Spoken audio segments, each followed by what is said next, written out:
Hola, ¿cómo están? Buen día. Vamos a continuar con el curso de actualización en gastroenterología y mi nombre es Daniel Enciso. Vamos a hablar de ERAS en cirugía de colon. ERAS es un programa holístico que nos ayuda en la recuperación mejorada, óptima, optimizada de nuestro paciente, generando una relación de ganar-ganar. Ganar-ganar entre el paciente, la institución, el equipo médico quirúrgico, pero el qué, el por qué y el cómo hacerlo en algunas ocasiones no, lo vemos muy lejano y creemos que no podemos llevar a cabo este proceso en nuestros hospitales. ¿Cuál es el problema? Primero que nada, bueno, la cirugía colorectal es una cirugía mórbida.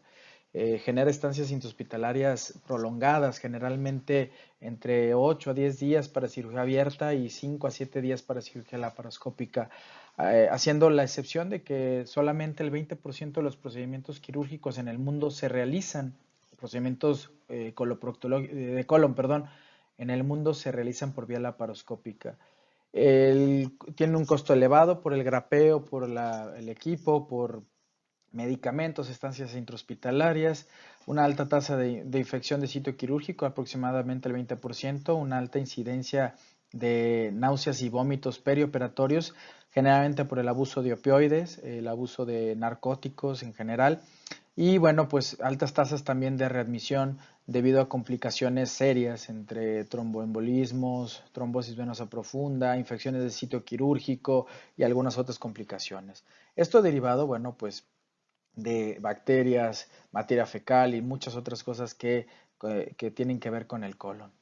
¿Cuál es la respuesta que se ha visto en ERAS? Bueno, la respuesta es la sistematización, que el hecho de que hagamos no lo mismo, pero sí varias cosas de manera secuencial, nos puede ayudar a que a nuestro paciente le vaya mucho mejor.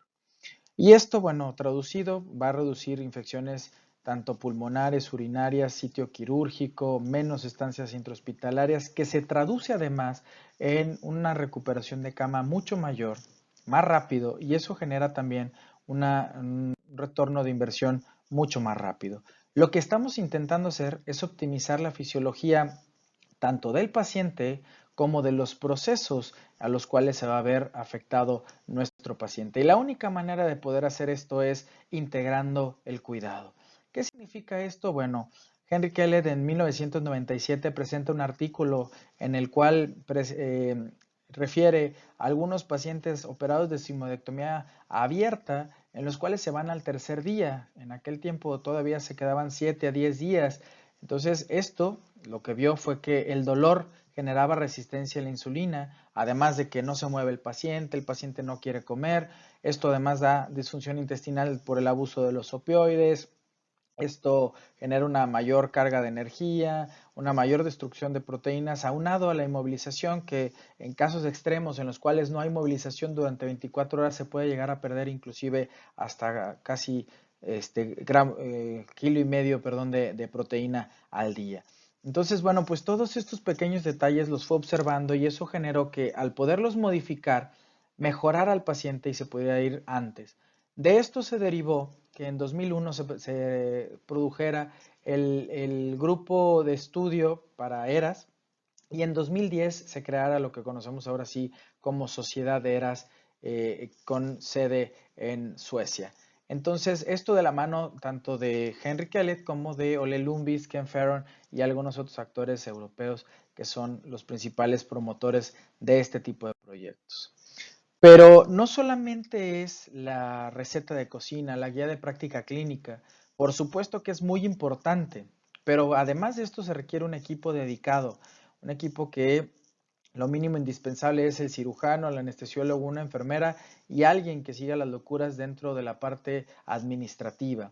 Esto como parte primordial, pero claro, nutrición, rehabilitación, medicina interna, rehabilitación pulmonar también, por ejemplo, psicología, psiquiatría y algunos otros que también van a ayudar que en conjunto, entre más nos apeguemos a la guía de práctica clínica, pues vamos a tener un menor estrés quirúrgico, menores complicaciones, menores estancias hospitalarias y por ende menores costos. Claro, todo esto basado en la auditoría, ¿no? Si no medimos, si no sabemos, entonces difícilmente vamos a poder demostrar lo que estamos diciendo. Entonces es por eso que nosotros también seguimos una auditoría y más adelante vamos a ver algunos de los resultados. ¿Qué significa de manera global esto? Bueno, entre más me apegue yo a la guía de práctica clínica, mejor le va a mi paciente, menos estancia intrahospitalaria, menos readmisiones y de manera global menos complicaciones.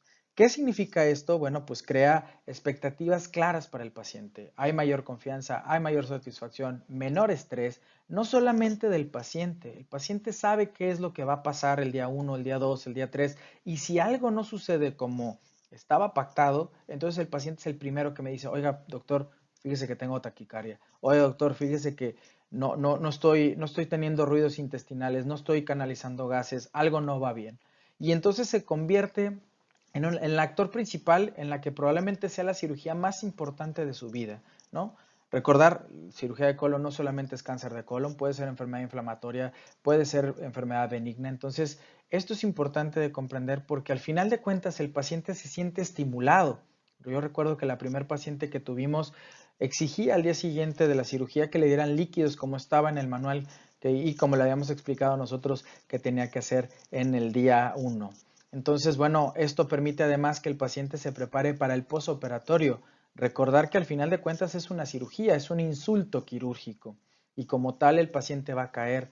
¿Qué tanto va a caer? Bueno, pues qué tanto lo llevemos optimizado a nuestro paciente. ¿A qué me refiero con esto? Disminuir o quitar alcohol, tabaco, mejorar comorbilidades como diabetes, hipertensión y a un punto muy importante que estamos empezando a ver de años acá a la fecha, ¿no? La prehabilitación, que significaría algo así como entrenar para el maratón. El paciente, esta es probablemente su cirugía más importante y necesita levantar, necesita generar músculo, necesita mejorar su función pulmonar, necesita mejorar su función en cuanto a ansiedad, depresión. La parte psicológica es muy importante. En muchas ocasiones nosotros como cirujanos obviamos o olvidamos esta parte y bueno, pues con resultados deleterios para nuestros pacientes. Este es un trabajo que se creó el año pasado en Michigan, en el cual se empoderó a los pacientes, se cambiaron algunas actitudes, como por ejemplo lo que les decía, el tabaco, el alcohol, más ejercicio, algunos ejercicios respiratorios y manejo del estrés, con el cual mejoró las estancias intrahospitalarias, que fueron más cortas, mejoraron los costos y además una buena correlación entre todos los hospitales, fueron 21 hospitales. Y un punto importante que ellos toman en cuenta es, el cirujano no está acostumbrado a hablar sobre el hecho de quitar el tabaco. Entonces, ¿por qué no construir una infraestructura alrededor de esto? ¿Qué significa? No se necesita construir nada, ya existe la gente, ya existe el rehabilitador, ya existen las clínicas de toxicomanías. Lo único que se tiene que hacer es crear las redes de comunicación entre estos servicios. Inclusive, por ejemplo, vamos a ver que el equipo dedicado a veces es complejo en nuestros hospitales en México, o bueno, en Latinoamérica en general. Es difícil poder crear un equipo para un cirujano. Entonces, lo que intentamos crear son personas especializadas en el manejo perioperatorio optimizado para que de esa manera, pues, aun cuando esté un paciente en una sala, en otra sala, con un anestesiólogo, el otro, bueno, todos vayamos hacia un mismo punto junto con el paciente para que a este paciente le vaya mucho mejor. Entonces, traducido, bueno, en cuanto a recuperación económica, que a veces pareciera el punto menos importante en nuestros hospitales, pero que definitivamente día con día vemos que no hay suficiente dinero que alcance para poder recuperar a nuestros pacientes o para poder operar o para tener para otros pacientes. Bueno, pues esto es un buen punto que nos puede ayudar. Menos estancias intrahospitalarias, recordar que según datos del Instituto Mexicano del Seguro Social, escritos en el Diario Oficial de la Federación, el costo de cama cuesta alrededor de 8,000 pesos. Entonces, bueno, a veces los días son días de hotel nada más y eso pues, hay que tratar de cortarlos al mínimo. Actualmente hay una cirujana, varios pues, pero una cirujana en especial en Massachusetts que mantiene a sus pacientes solamente 18 horas después de una cirugía colorectal y tiene también formada su red de prevención de complicaciones, o bueno, más que de prevención, de recuperación de pacientes, que el paciente se va a su casa y si algo sucede tiene la posibilidad de llamar, llegar al hospital y que en ese momento se pueda resolver su situación sin perder calidad y disminuyendo costos. ¿Qué nos han enseñado los bariatras? El paciente se opera y se va a un hotel para poderse recuperar porque es mucho más barato que el hospital. Claro, todo esto de la mano de menos readmisiones. ¿Por qué? Porque estamos haciendo las cosas bien. Vamos a ver más adelante un estudio que nos demuestra esto. Y bueno, en ese sentido, menos complicaciones relevantes como tromboembolismo, trombosis venosa profunda. Y esto de la mano, claro, de buenos protocolos basados en la evidencia. ¿A qué me refiero? Tromboprofilaxis, buen uso de antibióticos. Por ejemplo, nosotros, vamos a ver ahorita dentro de los resultados, nosotros no preparábamos el colon al principio, después salen las guías de práctica clínica de Estados Unidos mencionando que nos puede ir mejor con la preparación intestinal en cuanto a colon izquierdo y bueno, esto cambia nuestros números y mejoran esa situación. Menos visitas al servicio de urgencias y en general menos consultas con médicos generales y con especialistas. ¿Qué significa esto? Menos gastos para el paciente, digo, por ejemplo, nuestros sistemas en los cuales esos costos a veces corren a cuenta del paciente, bueno, pues eso también genera menos gastos catastróficos para estos pacientes. Y bueno, hablando de un equipo en específico, el sistema de salud de Alberta en Canadá adhirió a todos sus hospitales que hacían cirugía colorectal y ellos recuperaron alrededor de $1,768 por paciente, aún ya después de el costo de ERAS, ¿no? Que bueno, para nosotros en Latinoamérica es de $15,000, no sabría decirles cuánto es, para ellos no lo ponen. Entonces, bueno, pero hay una recuperación, es rentable el procedimiento y al final de cuentas el retorno de inversiones por cada dólar que ellos ponen en ERAS recuperan cerca de $4 a cambio. Esto es importante porque de alguna manera, bueno, pues ese dinero en México, ¿dónde estaba? Y bueno, al final de cuentas, si yo hago las cosas bien, a mi paciente le va a ir bien. Entonces, entre más me apegue a lo que veíamos en la gráfica anterior, entre más varias diapositivas previas, entre más arriba esté, arriba del 70%, menos estrés quirúrgico, menos movilidad posoperatoria y a la larga, a 5 años, en pacientes con cáncer colorectal, una menor mortalidad hasta el 42% a 5 años. Esto con bajos niveles de inflamación, valorados por PCR en el día 1. Entonces, al final de cuentas, pues sí es importante lo que hacemos, sí modifica, aunque sea poco a poco, como ganancia marginal, pero eso, cada cosa que hacemos, mejora la situación. En este momento son 25 puntos los que valora ERAS entre, por ejemplo, educación preoperatoria, eh, no abuso del ayuno, ni preoperatorio ni posoperatorio. Ya sabemos que el vaciamiento gástrico a líquidos claros es de 90 minutos, entonces les damos una maltodextrina. Bueno, no tenemos en México esa maltodextrina todavía, apenas está llegando, pero bueno, mientras se utilizan algunas otras opciones, Gatorade, algunas bebidas, ¿cómo se llama? Con carbohidratos, tratamos de no preparar colon, en este caso colon derecho, colon izquierdo, cuando vamos a hacer resecciones muy bajas o cuando vamos a hacer resecciones de recto, ahí sí hacemos una preparación y como les decía, preparación con antibiótico bioral y preparación mecánica. Tratamos de no abusar de los drenajes, solamente ponemos drenajes cuando vamos a abrir peritoneo en la pelvis. No abusamos de los líquidos en el transoperatorio, movemos al paciente el mismo día de la cirugía, le damos de comer el mismo día de la cirugía. Entonces, en ese sentido, son muchos los detalles y a veces los puntos importantes que nos llevan a cambiar paradigmas que a veces tenemos los cirujanos, ¿no? Entonces, todo esto de la mano de un sistema de auditoría que necesitamos introducir algunos datos, muchos de ellos los introduce la enfermera, el cirujano, el anestesiólogo. Esto, por supuesto, a veces en nuestros países es un poco complejo, son más de 75 datos que hay que recuperar, pero bueno, cuando podemos analizar esos datos y compartirlos, pues definitivamente podemos ver, como lo vamos a ver adelante, diferencias en el manejo que tenemos en nuestros pacientes. Y bueno, de esa manera poder ajustar lo que está pasando con nuestros pacientes, lo que estamos haciendo de buena manera o de mala manera y sin suposiciones poder mejorar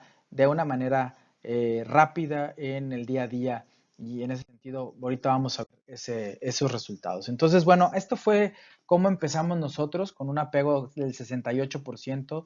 Nos costó mucho trabajo la parte final. Vean cómo tenemos algunas complicaciones, en este caso eran infecciones del sitio quirúrgico, algunas dehiscencias, disfunciones renales. Hasta aquí teníamos pocos pacientes, entonces algunos de estos pacientes eran pacientes añosos, con cáncer colorectal.